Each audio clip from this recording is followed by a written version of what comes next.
দক্ষিণ পশ্চিম চীনের শিচাং স্বায়ত্তশাসিত অঞ্চলে সাম্প্রতিক বছরগুলোতে দ্রুত বিকাশ ঘটছে জব বা হাইল্যান্ড বার্লি শিল্পে। স্থানীয় মানুষের নিত্যদিনের প্রধান খাদ্য হিসেবে ব্যবহৃত এই শস্য শুধু ঐতিহ্য নয়, প্রযুক্তির ছোঁয়ায় এখন তা হয়ে উঠেছে অর্থনীতির অন্যতম স্তম্ভ।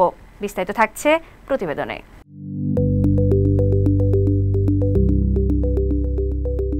শিচাংয়ে প্রায় ৩৫০০ বছর ধরে চাষ হয়ে আসছে হাইল্যান্ড বার্লি।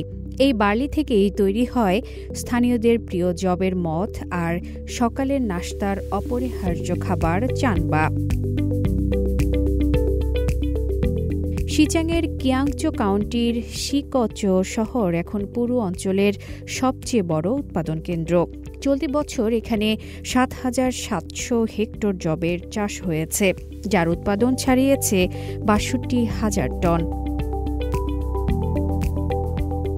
কাউন্টির অর্থনীতি এখন শুধু ঐতিহ্যবাহী মদ বা চানবার মধ্যেই সীমাবদ্ধ নয়, বরং জবের রুটি, বিস্কুট থেকে শুরু করে পপকর্ন আর তিব্বতি পেস্ট্রির মতো খাবার বাজার মাতাচ্ছে। ভারী প্রক্রিয়াজাতকরণ শিল্পের মোট উৎপাদন মূল্য ২০২৪ সালে দাঁড়িয়েছে প্রায় ১৪৮ মিলিয়ন ইউয়ান, যা আগের বছরের তুলনায় ৬৬% বেশি। আমাদের তৈরি বেকিং মিক্স এখন জবের সবচেয়ে উচ্চ মূল্যের পণ্য। আগে জব দিয়ে রুটি বানানো সম্ভব হতো না, কারণ এতে গ্লুটেনের অভাব ছিল। নতুন প্রযুক্তি দিয়ে আমরা সেই সীমাবদ্ধতা কাটিয়ে উঠেছি। অনলাইন প্ল্যাটফর্মে জবের তৈরি পপকর্ন ও তিব্বতি মিষ্টি মাসেন মুহূর্তেই বিক্রি হয়ে যায়। এবছরই স্থানীয় কৃষকদের কাছ থেকে ৭,০০০ টন জব সংগ্রহের অর্ডার মিলেছে, যা দ্বিগুণ হয়ে পৌঁছাতে পারে ১৫,০০০ টনে। কিয়াংচোর কৃষি দপ্তরের হিসেবে শুধু এবছরই গভীর প্রক্রিয়াজাত শিল্পের উৎপাদন মূল্য ১৭০ million yuan ছাড়াবে।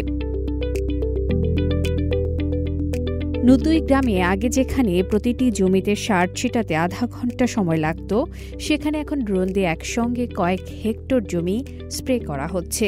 Internet of things বা আইওটি ডিভাইস যেমন ক্ষুদ্র আবহাওয়া কেন্দ্র, মাটির আর্দ্রতা পরিমাপক ও পোকা পর্যবেক্ষক সেন্সর ব্যবহার করে তৈরি হচ্ছে তথ্যভিত্তিক কৃষি ব্যবস্থা। ড্রোন ব্যবহার করে আমরা ২ দিনে পুরো গ্রামের ২৫০০ মু জমিতে সার স্প্রে করতে পারি। আগে যেটা করতে সপ্তাহ লেগে যেত। শিচাংয়ে এখন মোট জবের চাষ হচ্ছে প্রায় ১,৫৩,০০০ হেক্টরে।